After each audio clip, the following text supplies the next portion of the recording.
Ashley. And I'm Marva. And we are the Traveling Tailors.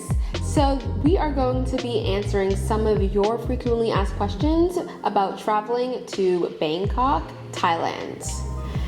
First thing I wanted to let you guys know, Thailand is known as the land of smiles. So if you see me smiling a lot, that's the reason, okay? And Bangkok is also known as the City of Angels. Yeah, I thought that was really cool. So let's just talk about, honestly, the visa process. Because the visa, well, the good thing is in Thailand, Americans, Canadians do not need visas to go to Thailand. Other parts of Southeast Asia, you do need visas. Yeah. But but Thailand, you do not. So you can, get that worry off. so you don't have to worry about that. You don't have to worry about that. Is Thailand friendly, specifically Bangkok, friendly to like tourists? I think it's extremely friendly. Everybody that we met was, very helpful. Everybody, again, it's the land of smiles. So people were very happy. People were smiling all the time. I think it was. Even when in a recent episode, we talked about how someone got lost on the tour. Other local people helped that person get back to us. I thought that was really cool. I feel like you won't really get that at certain places. They'll just be because tourists can also kind of be annoying as well if you don't know how to behave yourself. So I thought that was really good. Yeah, but she was actually able to use someone's cell phone to call Boom. Right. And that's how Boom, the tour guide, was able to find her. And just that communication that you would even have to get someone's cell phone. Right. It's they don't mind having tourists come. So that's really cool. So is Thailand a cheap place to visit?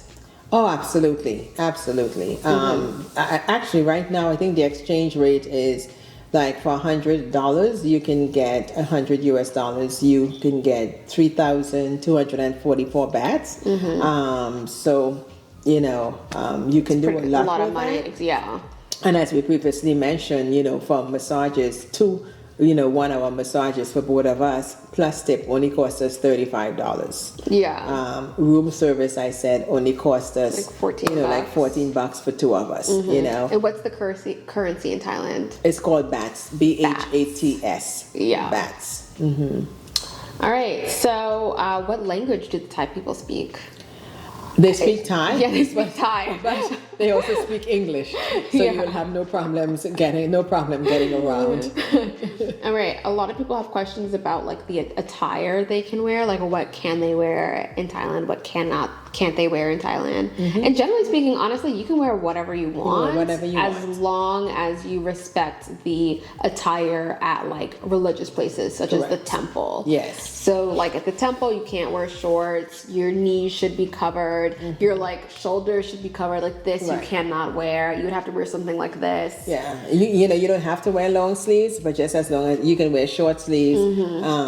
And unlike in some places, like when we went to Dubai, we literally had to be covered from head to toe. Yeah. And I mean from head to toe. And we brought that just in case. We both had our, head wraps and whatnot that we actually got in Dubai. Right. But we didn't need that at all. So that's didn't need it. 2 pounds we could have used in our suitcase. Correct. Let's see. And I would also say your attire would depend on the time of year that you visit. Best time to visit Thailand is between November and April because it's the driest time of the year. We had absolutely no rain. And it's also the warmest time of the year. So whenever you're making your plans, maybe those are the months that you can consider going. What is Thailand famous for? Well, of course, the Thai food. Yeah. Right? Everybody loves Thai food. And they're famous for their temples. Their temples. Yes. They have temples everywhere. Yeah. And they have huge temples such as, Wat Pho and the one we mentioned earlier with the Emerald Buddha. For sure. They're also famous for their massages. I was just thinking, I was talking to this man on the plane coming, and he was like, oh my gosh, you need to go get a massage at this specific place. I forgot where it was, but they're a local chain. They're like, oh, they're so good. I've been to them before. So I was like, and it was a man too. So I was like, oh, okay. So they're definitely famous for that. Let's see. Oh, this is a good question. Can Americans drink the water in Thailand? Actually, you know, we were told not to drink the water, so they have bottled water everywhere. Yeah. And so, you know. So the short answer is no, don't drink the water. I would not drink the water. I think, didn't someone get sick? No, that was in a different place? Yeah. Oh, okay. Alrighty. So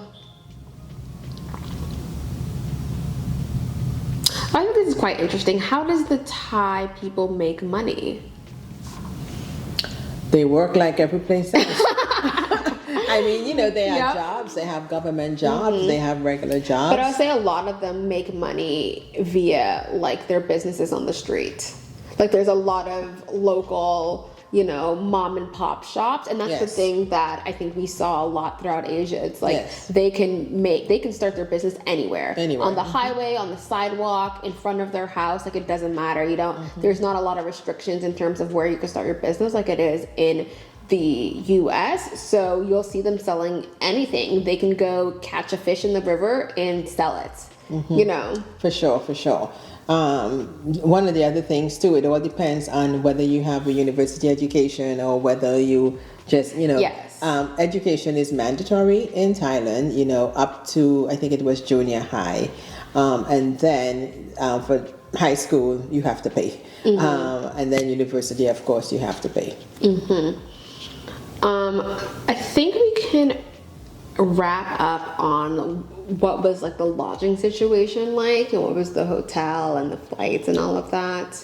Yeah. And I also think it does, you know, vary on like, you know, what you want, what your preferences want are, to also what your budget is. Right. But for us, I mean, we stayed at the Ramada Plaza. It was a whole square. It was right on the river, so it was very pretty. You know, just sitting, you know, and having dinner or Yeah. breakfast and just watching the ships sail by, because there were so many boats that went by. And at night, these boats would be lit up, you know, because I would tell you, Thai people like to party too. Yeah. You know, and I don't know if it was just because it was the New Year's, but they were partying all the time at night, you know. And so, yeah, I mean, that was a pretty good hotel. The people were very nice. yeah, I think it was a good room. I love the pool area. I think the honestly the outdoor area was by far like great, especially if you have a view. Yes, Yeah. for sure. Yeah. What about the flights? Yeah, flights, as we mentioned earlier in another video, it's a long flight. It is Yeah. definitely a long flight. So I don't think Thailand would be a place that you're going for Like 4 days. 4 days, and then Yeah. coming back to the US, you know, Yeah. because you'll be totally jet lagged. It I know. would take you at least 18 hours, you know, 18, 19 hours to get from New York US, New York. to Thailand. And And there's a so- 12-hour time difference. And there's too. a 12-hour time difference. Yeah. So, yeah. I think this was the longest flight that we've been on. Like, I actually didn't really think about it at all until we started, like, the week before packing. And I would say I started to get anxiety about how much time I would be on a plane. Because 18 hours, it's almost a full day. Yeah. You know? It's but a long time. it was actually very helpful to have that layover and to switch the planes and whatnot. Correct. Like, I don't know if I could do it with... I mean, if I had to do it, I would do it, like, just being on a single plane ride. But I'm happy that we got to get off How the plane. long was it to Dubai? Was it Dubai was, I was about to say, Dubai was only like 11 hours. Okay. No, but Dubai was only 11 hours compared to yeah, the 18 so that's hours. add another 7 hours to that. Yeah. You know? So it was pretty long, but it's doable. Yes. You know, definitely. Will I go back to, you know, because someone, you know, people have asked me, would I go back to Thailand? Absolutely. Yeah. You know, I would go back to Thailand because there are so many other parts of Thailand that I haven't seen. You know, like Phuket and Chiang Mai and Chiang Rai. Yeah, I and, wanna go to Phuket. You know, I want to go to their beaches, which I understand their beaches are lovely. So yes, I would definitely. I would go back there, but I would like to go back there when I'm already on that side. Yeah. You know, like I don't want to fly from the U.S. over there. Like I would rather be like, you know, in Italy or something and just fly over there because Yeah. the flight's just a lot It shorter. would be shorter, for sure. But I think it was great. I think it Yeah, was a it great was a time. great trip. It If was this a is great the trip. first video that you're seeing of our Thailand series, definitely go back and start from the beginning. You're currently watching the end of the Thailand series, but we really walked you through the entirety of our time in Thailand. It was a short time in Thailand, but it was a time that will not be forgotten. Absolutely. Yeah. Alrighty. So thank you for watching this Thailand series. If you liked it, if you enjoyed it, make sure to let us know. If you have any questions about anything, comment down below. We'll definitely get back to you or send us a message. We are really here to, share our experience, but to also like guide you. Like if you want to go to Thailand for the first time, go to Thailand for the first time. Check out our other videos so you know not exactly, but you have an idea of what to expect. Go to our blog, so you can really get more details. We're here to really help you explore the world and to travel with the Traveling Tailors. We'll see you in Cambodia.